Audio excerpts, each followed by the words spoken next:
Welcome back to Ask a Coroner, the podcast where we answer the questions people have always wanted to ask about death investigations. I'm Mark Hammond, Boyd County Coroner. I'm Bailey Rucker, Deputy Coroner.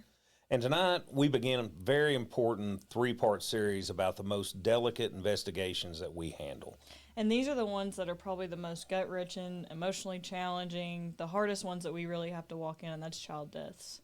Oh, by any means. I mean, these get you in all ways, and that's the problem a lot of times. And that's why it's so important that we investigate the deaths the way we do. Yeah. So people, when they hear child death investigations, these are probably the ones that are also most talked about because children don't just die. So these immediately are posted on either social media, things that really don't need to be released. So how important is it to handle these with the utmost care? I think it's extremely important. You have to, with these cases, people will get emotions go before anything else. And the way I look at these when you walk in, and you said it exactly, what I was going to say is that kids just don't die. There has to be a reason. And for years, it was SIDS. It was a sudden unexplained child deaths. And people thought SIDS happened a lot, and they did, I'm sure. But a lot of that, too, is the simple fact that emotions outweigh the investigation, and people really don't dig deep enough to find that answer that families need. They want that answer. And we got to find that to where we can give them the answers that they need to give them the closure, or at least try to give them some type of closure to what happened to their child. And these cases have to be, these are the most detail-oriented cases. So when all of these emotions are kind of taken over, when you get that phone call that it's a child, or when you know what you're walking into, how do you stay focused on the main goal and not let everything else come into play? In my mind, I have to stay focused on the child because the child's who I'm speaking for. The child's dead. We can't do anything about that.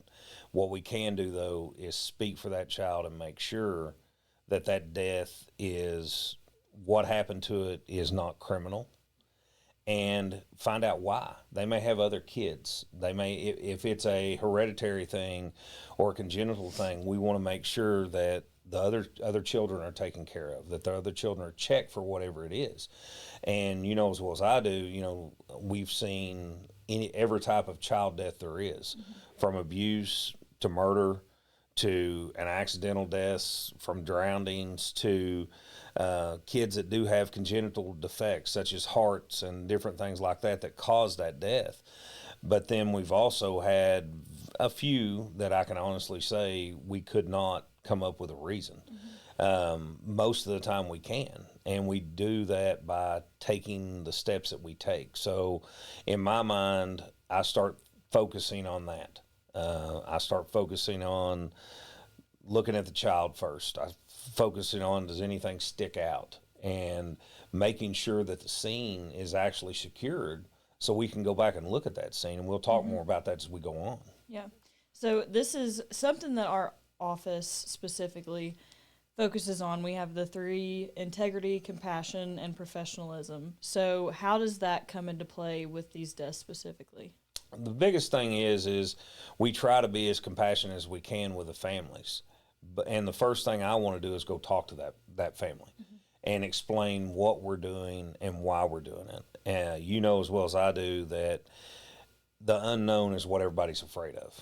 So what is the unknown when it comes to that? Why can't I hold my child? Why can't I take it home now? Why can't I do this or do that we're sitting here saying you can't do that right now? And if we explain that of why, I think it works a lot better.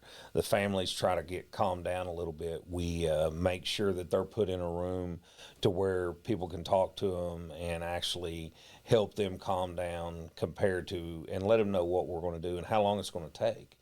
So those are the big things I think that come out. We got to be professional. When it comes to that, one of the biggest things that we see a lot of times is people like to, if it's a baby especially, they'll grab it and go. Yeah. And they'll work it to the hospital. And then who's more compassionate than nurses at the hospital of, oh, I want to hold it, I want to clean it, I want to get it cleaned up, I want to do this, I want to do that. And the hardest part is looking at them and saying, no, you can't touch it. Yeah. We have to do this, we have to do that, because we don't want to lose any evidence. And we've had cases come into the hospital that's been abuse. We've had cases that's been natural deaths from a child, and we've also had an overdose. We had an overdose a couple years ago, and that overdose was like 8 months, I think, is what it was, and had got a hold of fentanyl. And so at that time, everybody was like, wow. We had a death in Boyd County of a 2-year-old that got a hold of fentanyl. And so at that, we sit there and we wait, and time is on our side. And I never want to get in a hurry. That's the big thing, is you got to take your time, you got to be methodical, and you got to take the certain steps that has to happen. And if you don't, you're going to miss something. So I always tell everybody that, never get in a hurry, never. Take your time, the scene's yours, work it. And if you work that scene, it will give you the answers you need. And that's the never get in a hurry. That's how details get missed, little tiny details that can affect the entire case. But also you made the point of it's not just emotional for us. That's that family's worst day. They never expect for their child to die. So how do you handle their emotions as well and explain to them, like, this is an investigation. We do want to give you the answers that you deserve. We understand it's an emotional time, all that stuff. Biggest thing is to talk to them off the bat. I like to see the child first, but then my next thing is I want to talk to the family. And by then, if it's at the hospital, they have numerous, they may have 10 or 12 people there. And a lot of times we will separate them from those people just so I could talk to them, because I want to talk to them one-on-one. I want to be calm when I talk to them. I want to sit down and really talk and say, okay, this is what's going on. This is what we're doing. This is why we're doing it. If it's a baby, if it's an infant younger than 1, we have it's an 11-page form that we fill out, and it's a national form that's used, and it's called a SUDA form, and and what that is, it asks everything known to man. It asks, about their about the birth. It asks about their pregnancy, who the doctors were, what medicines they took. We do so much more with a case like that, and we're not talking minutes, we're talking hours. So I want the family to know that, I'm here for them. I'm here to get them answers, but you got to let me work to get those answers. And it may be an hour before I come back. It may be 30 minutes, but just give me time. Go back out and sit with your family. Once everything's done, then yes, you can see your baby and we'll take care of that, or see your child and we'll let you take care of that. The biggest thing I think people need to remember is a lot of people will say, they've lost a child. They've been through enough. But if without that investigation, they're going to be haunted forever of why that child died. Yeah. As a coroner, as a medical investigator, as a death investigator, our whole job is to make sure we can give them a reason. We can give them some type of reason, hopefully, when everything's said and done, of why that child died. Yeah, and that kind of answers my next question for you, is why investigate in such a tragic time? Because everybody needs answers. Everybody deserves answers. And that's exactly right. And we've seen it, and that's where emotions sometimes run high, is why are you doing what you're doing now? Why are you investigating so hard with this child compared to an adult coming in, and you let the family come back and you let them see it and things like that? Every case is different, and every case requires something different. And we'll get into this, when we're talking about different parts of what we do and why we do it. But just like with a child case, if we go back to the house and the child was sleeping on a couch, and we think that couch, if the baby may have rolled over or got wedged, we're measuring from the floor to the couch where the baby was. we're reenacting things, we're looking at the temperature in the house, we're seeing if they have running water, all this stuff that comes into play that we have to write up just because of a child, because anybody from 17 and down, 18 is the magic number, of course, that we're not going to investigate as far as doing all that stuff. But this goes on further. It goes to most counties have a child fatality team. The state has a state team that looks at things, and all that is put into place. And I can give a lot of examples of that, of why that's important to figure things out like that. Yeah. And the review teams, I think, really come about in the last few years, especially just like from the time that I've been around, that I didn't know about. And it's something that maybe other people don't know about, and their role that actually plays into this investigation. Because once we have all of our paperwork done, we send everything to them and make sure that everything is thorough, everything's done right. They have all that information, and then they can kind of categorize and also do their own type of investigation with it. And that's exactly right. The team's made up of several people. I mean, you're talking 20, 30 people's on that team, including doctors, including specialists with pediatrics. And they live by that philosophy too. Kids don't just die. There's a reason. We know that the leading reason for a kid's death is an accidental death, whether that be a drowning, whether that be getting hold of a weapon, whether that be, getting wedged in a couch. A lot of parents will co-sleep. We see co-sleeping a lot. We see rollover deaths a lot. And in order to figure that out or find out what truly happened, you have to investigate it.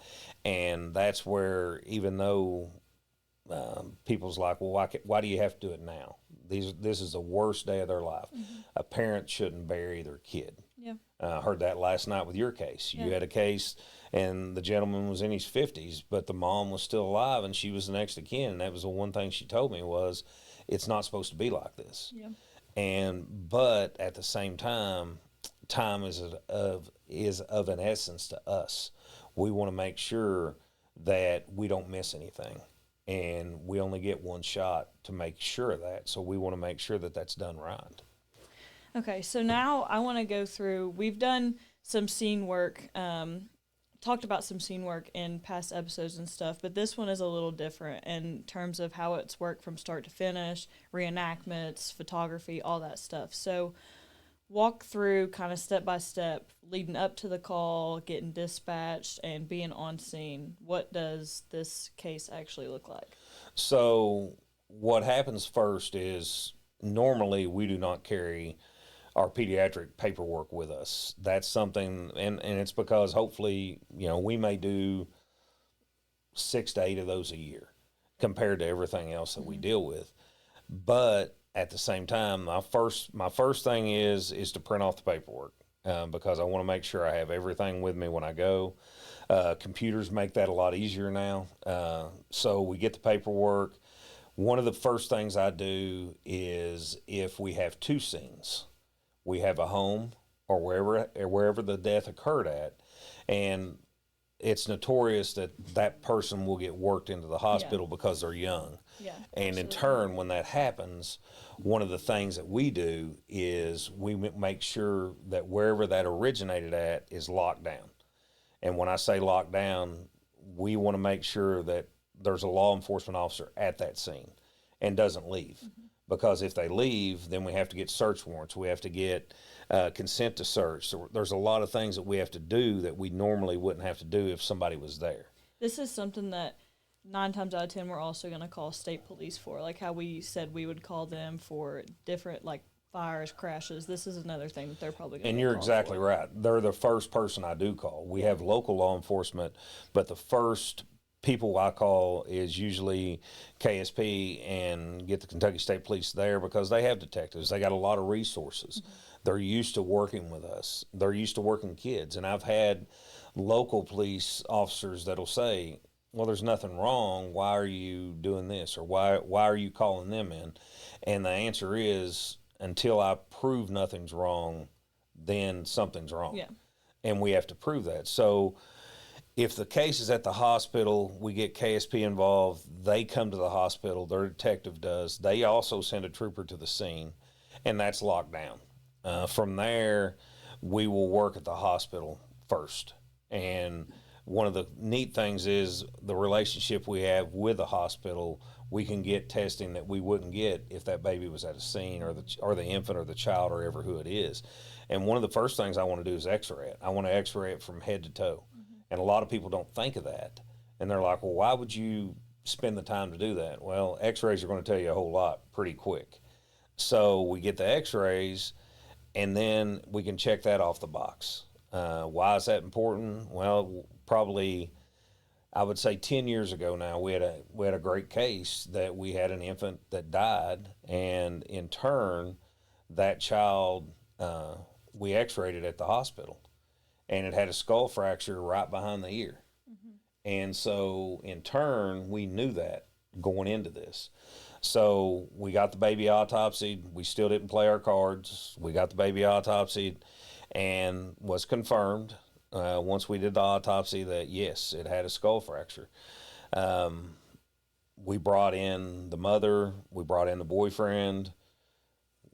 Separated, started talking, and come to find out what had ended up happening was the child was crying. Mother didn't get out of bed. The boyfriend did, and couldn't get it to quit crying because it was hungry, and he used the palm of his hand to hit the head right behind the ear of this child till it quit crying. And in turn, it fractured its skull and killed it. And once the interview started rolling, this boy admitted to it. I mean, we had a confession to this, but we also had concrete evidence. And that's the hardest thing with kids that people don't realize is sometimes a kid's case, a baby, a child, whatever it is going to take a lot longer. We've had up to a year before we've charged somebody with that child's death, because it takes that long to have that concrete evidence that you need to do the prosecution and convict somebody. We've got cases out now that goes back to all the way to 2022 from a little girl of a case, and we won't even get into that. But you know, it's being methodical is how you get your answers that you need. I always tell everybody, you know, emotions are one thing. You got to take emotions out of it. Emotions have to go away. You have to be kind. You have to be compassionate, because I would want somebody being compassionate to me, but I have a job to do, and that job's going to be done the best it can. And, you know, for as long as you've worked the office, probably 99% of child cases, I work. Yeah. I work myself. Because, and a lot If of you're times, home, you're going. Yeah. And a lot of times deputies are lost because they don't do that. And that's kind of my fault. But, there's been times I've been out of town and I've walked people through. My next call, when we talk about calls, is to Child Protective Services. Yeah. And I call them usually while I'm on my way to the scene, because they're going to be a great resource for me. They have a specialized team that handles those, and they handle all the child deaths. So we have a very good working relationship. And the first thing she'll say is, you know, what do you think? Well, I don't know, but this is what I've been told. So I've got this, and this, but yes, I want somebody to come. Boom, I'll have somebody en route. They always have somebody on call. And so they arrive sometimes before we arrive, and they work hand in hand. And one of the things I do when we get there is I'll look at the child, but as far as doing anything, I won't till I get the detective there. Once the detective gets there, then we all three start working what we need to do. And I think that really matters too, is you got to remember, you got to collaborate.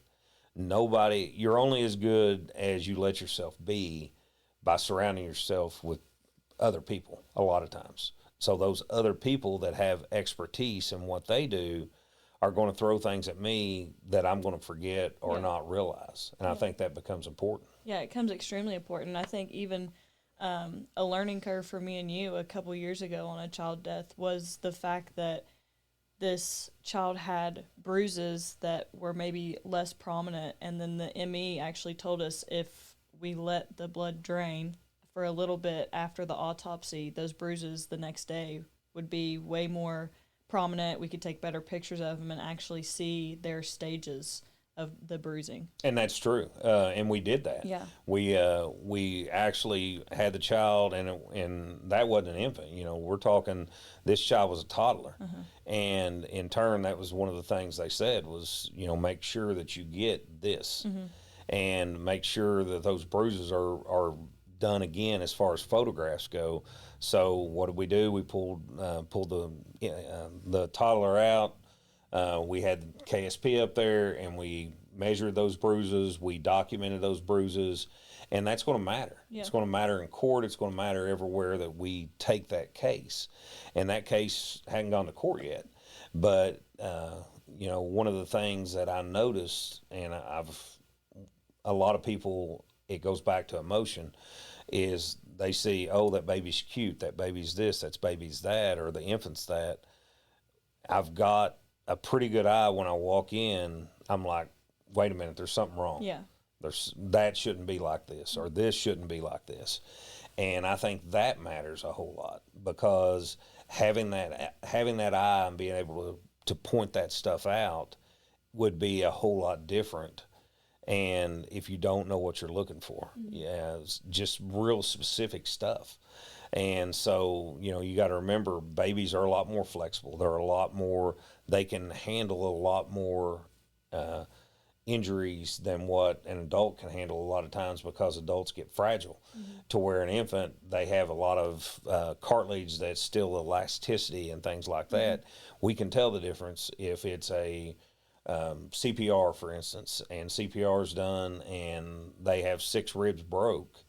That's highly unusual to break 6 ribs on a child compared to breaking 6 ribs on an adult. That happens all the time. You know that. So I think things like that is what really becomes important, that you're going, oh, wait a minute, that's a clue, compared to it's not a clue if it was an adult. Yeah. And that's like one thing with you said, when they get worked in the hospital and we get that chance to do an x-ray, which we would, even if they weren't at the hospital, we would take them to do an x-ray anyways. That's just part of the investigation. But you can see different stages of injuries with fractures and stuff too that really are a game changer in terms of the investigation, to see if it was an abuse case, or if, this didn't heal all the way and it was kind of a repetitive injury. Jeez. Long word today. And you're exactly right. And what really helps is, even with an adult case, and when we get to the hospital, we want blood, we want urine, we want all this to do testing. And one of the things that really was a golden ticket for us not long ago was, and this is probably goes over a year and a half back now, but we had a kid that he was, I think, 2 or 3, laid down for a nap, didn't wake up. Mom calls 911, medics get there, boom, rush him to the hospital, ends up deceased. But the good thing was, we were able to get urine. And I remember this day. We're sitting in the trauma room, the detective's waiting, I'm waiting.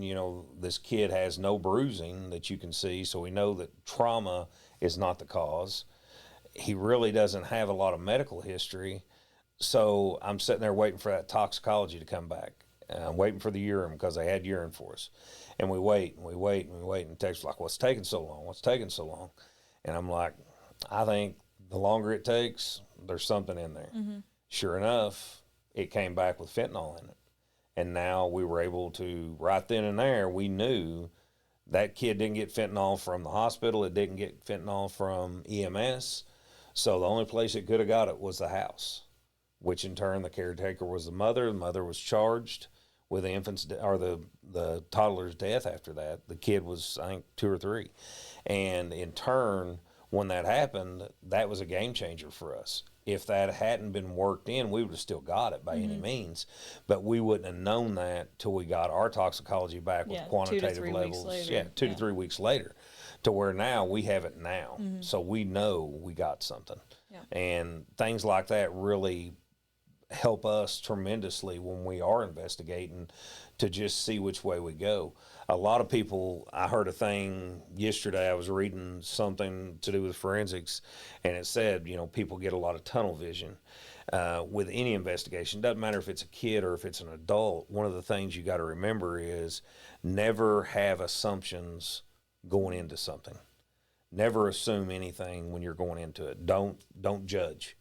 And everybody's bad to judge. But as an investigator, if you're judging, you're going to go down the wrong path. There's a different type of bias that you have to completely block out as Yep. soon as you walk onto a scene. And you have to take that all the way out of everything. Yeah. You take all the bias out of it, and then you say, oh, okay, this is this is why. And I think I've told you for years, follow the evidence, and it'll lead you where you need to go.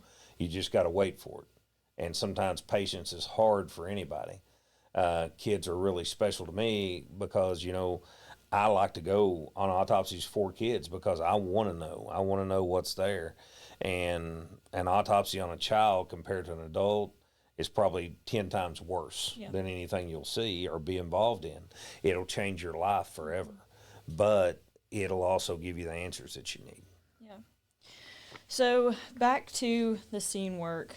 Say that the child got worked into the hospital. You've done your x-rays and stuff. Where do you go from there? What's your next step? Next step is interviews with the mom and dad or whoever the caregivers were. We want to know if the infant was asleep. We want to know who placed the infant asleep, and we want to know how they placed it. We want to know how it was found because that matters tremendously to us.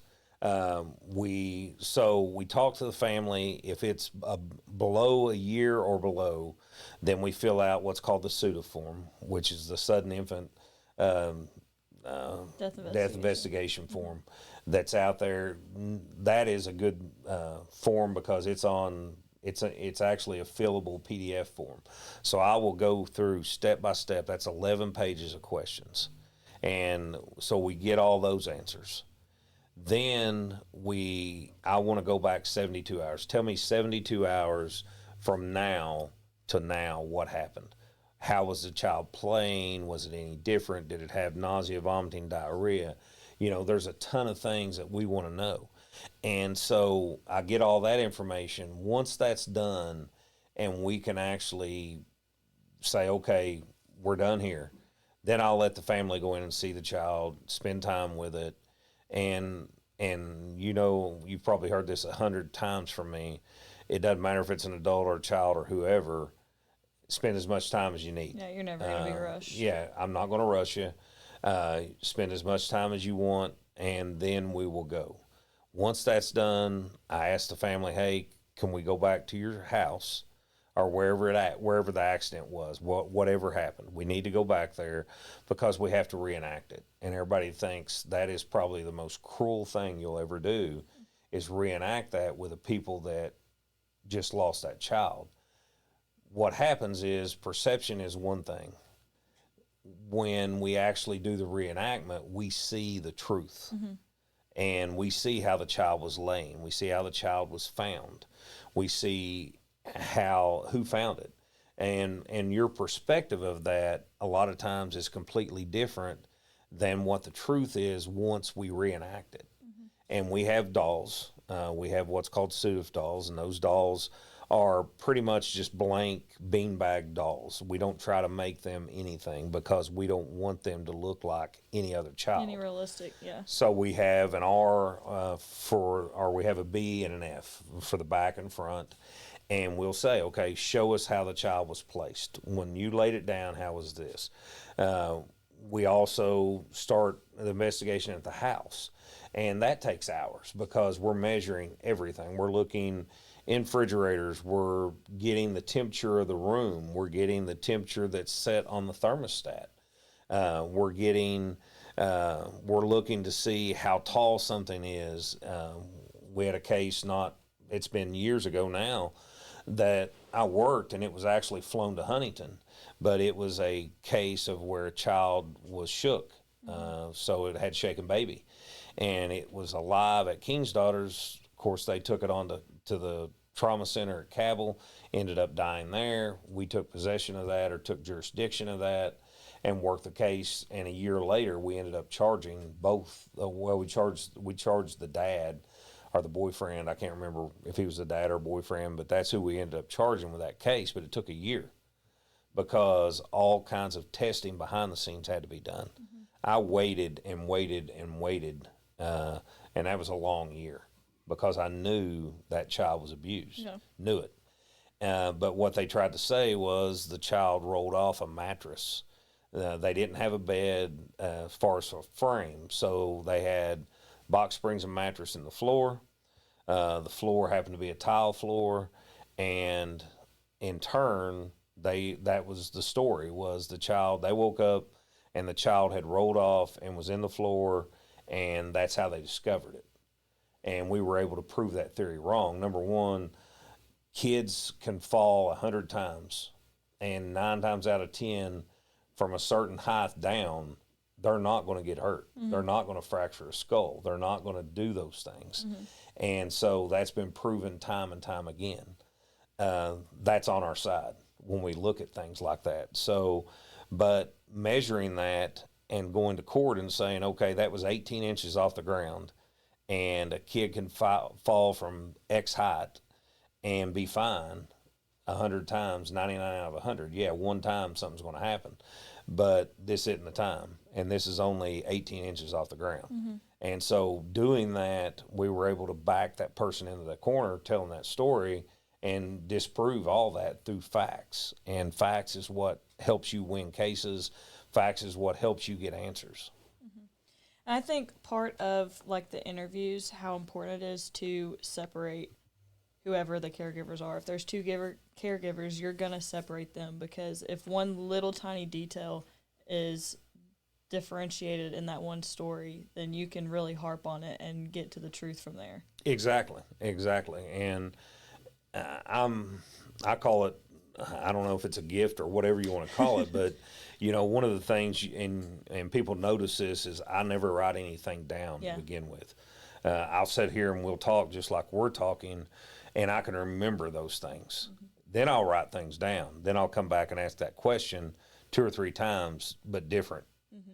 to get different answers, to see, you know, what exactly this is. And that becomes important. You know, interviewing becomes important.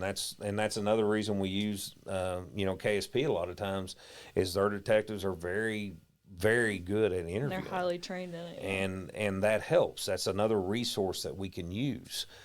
So I think all that comes to play so we can give the answers we need. And a lot of times the case, you know, we'll get done at a house, or we'll get done at a hospital or wherever we're at. And one of the things that Child Protective Services will ask, what do you think? You know, do you think there's something here? And I'll give an honest answer, yes, no, maybe. And from there, then they'll decide if that special team is going to handle things, or if they're going to give it to a regular Child Protective Services worker that can handle it for them. Mm-hmm. And so that frees them up if we're thinking, okay, you know, there's really nothing here. It's going to be a natural death due to whatever. This past year, we had multiple kids that died from natural causes. Mm-hmm. One was a heart transplant. There's different things that happened to those kids that medically is why they died. But again, those were investigated exactly the same way as we would any other child. Mm-hmm. And a lot of these cases, well, all of these cases are going to require an autopsy. But they're not necessarily regular autopsies per se. They're going to take longer than 2 to 3 months to come back. They're sending tissue samples from every organ, all this stuff. And like you say, it could take a year to actually get every single result back that you need to prove a case. Exactly. Well, and if you look at Shaken Baby, one of the things they're looking at is retinas and things like that, and the brain itself. All that has to be sent off, and it takes months to get that testing back. Mm-hmm. And it's a waiting game. You sit on your hands and you wait. And the hardest thing to do is knowing something was done to somebody, especially a child, and you still have to sit on your hands and wait. We live in an instant society. So people want instant news. They want instant results, and we can't give those a lot of times. Mm-hmm. And it's the same thing. We want those answers too, because just like we talked about in the last episode, the mental health episode that we put on, it's hard to sit there and think in your brain what you know and what you've saw, and then have to wait for that answer and wait for that stuff to get proven, and it keeps you up at night. Oh yeah, yeah. I mean, you'll sit there and play that over 1,000 times, and that's why it's so important to make sure that when the investigation starts, everything is done like it should. Yeah. And as long as we are doing that, we're going to be fine. But we got to make sure, again, that we're doing every single thing and every step possible. And what we may think is natural, or, we've proven it's a natural death, Child Protective Services may find something that is detrimental to the other children in the house and stuff like that too that comes into play. Yeah. And this is something that I didn't necessarily know was a thing, but these can turn into like worldwide investigations and stuff in terms of like companies and different products and everything. If, say, a child suffocates in a swing chair or something like that, you turn that into that company as like an accidental report to let them fix that defect or let them know that this thing should not be on the market. And you brought that up, but that was a case that we had. And you're exactly right. Like the consumer products will call. They have investigators. And whatever we code something a lot of times on a death certificate, they get. And so they knew that we had a death one time that had a swing. Mm-hmm. And the problem was the swing was actually an adult. It was for a child that was a lot older than a infant. And they had used that swing for the infant. Well, what had happened was the infant's head wasn't strong enough. The neck wasn't strong enough to hold its head up. Mm-hmm. So in turn, the neck drops down. In turn, the baby suffocates because it's in a positional asphyxia and it shuts their airway off. A kid's airway has to be neutral. Mm-hmm. It can't be like an adult and kick it back or anything else. So it was months into that we had a phone call. Mm-hmm. And they wanted to know about the swing, and because that's how they recall things. Yeah. And then after we explained, well, this is what happened. It was an infant in a swing made for a toddler. Then we were okay, and things went on. But we see those things, and you don't find those out unless you do the reenactments and things like that. Yeah, and it could be something as simple as like that, where they would put an age limit on the box or something that wasn't on there originally, just to try to prevent those future accidents. It's a preventative measure also. And that's what the state team does a lot of times when they have meetings once a month, and there's cases upon cases upon cases that they go through, and that's what they find. They find out why this child died. And it may be the fact of co-sleeping. It may be the fact of an unsafe mattress that was in the bed. It may be toys that shouldn't been there. Mm-hmm. It could be a lot of different things, but there's always those things that have to be wrote down of why this child died, what contributed to its death. So now a big question, kind of to close everything up. How hard is this personally on investigators? This Very. Child death, it takes everybody out. When you walk in, no matter where you're at, a hospital, at the scene, whatever, we work with these people all the time. They are considered family to us most of the time. And you walk in, and a lot of times nobody's talking, nobody's saying anything, or somebody's mad. Somebody is very, very upset about this, that this happened to this child. And that's where you got to kind of let your emotions go in the back. You can let those go later, but as of right now, we got to figure this out. We got to figure out why this person died. So emotions go out the door, and you got to take care of the problem. But mentally, a child death is probably the hardest thing you'll ever do. Yeah. By any means. It'll keep you up at night. It will, because you're constantly thinking you missed something. You want to make sure that you got everything. You want to make sure that case is perfect, because if it is a case of somebody that has did something to that child, your mistake don't want to cost that case. So it's very, very delicate when you're working that mentally, as well as, by the time you're done, your brain is just spent and mentally you're drained. And it's one of those things where you just have to take a deep breath and take a step back. And we have people that work for us that have kind of changed, their whole life has changed over a child's death. We've had people that say, a child is in a fire or something like that, and they're like, hey, I can't go in there. That's fine. Yeah. We'll find somebody. You know as well as I do that a lot of times when autopsies go, nobody's jumping to take that autopsy. Yeah. It has to be done, but nobody's jumping to take it. So things like that, and we look for those things, and we've had counselors come up because of child deaths and things, and talk to our group for that reason.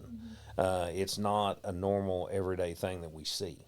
Yeah, and it'll make you hug your people a little tighter too. I know my little brother and sister, Lord, as crazy as they are, and sometimes they get on my nerves. I'll leave a scene and I'll ask them to sleep in my room that night. Just to get my emotions in control. Yeah, because everybody's human, and you got to have that. I mean, and that's the whole key. And being human's part of the investigation. Yeah. If you're not there, then you probably need to get out of it. Yeah, absolutely. Okay, so now we did have a few questions from the public this week, quite a few actually, but we're going to focus on two that we got asked recently, and that is one from Mr. David Bays, and he asks, what determines if an autopsy is performed locally or at the state medical examiner's office? Autopsies are not performed locally here at all. We do what's called a postmortem exam, which is a external examination, and that is done on every single person, no matter what. And if we cannot determine why somebody died or why we think somebody died, then 100%, we want, after we do a postmortem, and we know we got toxicology coming, we did other testing, we've looked at medical records, and we're like, we just don't have that reason, then they go for autopsy. That happens across our office about 30% of the time, which is a little right at average or a little above average across the nation. Yeah. Is what happens. So just because a family member wants an autopsy, we don't do that. Now we will offer a private autopsy if they want to pay for that, but our job is to determine the cause and manner of death. If we can determine that without having to do an autopsy on somebody, that's exactly what we want to do. Yeah. Okay, and then the next question is probably from our number one supporter, Mrs. Julie Booth Robinson. She asked, what is the most effective way to communicate sensitive findings to grieving families while maintaining professional boundaries? We have a very hard time at our office with people calling, and they get mad a lot of times because they will call wanting information. We only discuss that information with the true next of kin, whoever that is. And now if they give us permission to talk to somebody else, we will. But the true next of kin is all we talk to. And then the true next of kin can do anything they want to with that information. But we don't give that information out. Once the case is closed, then the case is closed, and anybody can come in as long as they know the person they're looking for, they know the date of death, things like that. They can get an open records request and get some of that information. But as far as working a case and talking to family, we only talk to the next of kin. A lot of times mothers get mad because we only talk to wives or husbands. Daughters or sons get mad because we're only talking to the mom or dad. It depends on who that next of kin is. And we do that because information is sensitive. We don't want everybody to know that. If you want everybody to know that, that's one thing, and you're the next of kin, and you can give that to anybody you want. But we're going to make sure that we only deal with that one person. And that information that is told, I think the biggest thing is that you have to be kind of as direct with that person. You can't beat around the bush. They want you to be direct with them. As hard as the news is, they want the truth. Exactly, and that's what they've been waiting on. So that's why we try to make sure that when we talk to that person, we're giving that information to one person, and that information is truthful, and it goes out like it should. Okay, that I believe is all for tonight's episode. It was a very, very heavy topic, but definitely one that needed talked about, needed light brought to the situation. Very interesting to say the least, but it definitely needed to be talked about. It is, and it's something that people are curious about. People wonder about that a lot because, let's just face it, we have a lot of kids' deaths. In turn, if you like the episode, please follow us, Ask a Corner. Follow us on Spotify, follow us on all the social media episodes, or our platforms that's out there, and come back next week to hear part 2. See ya.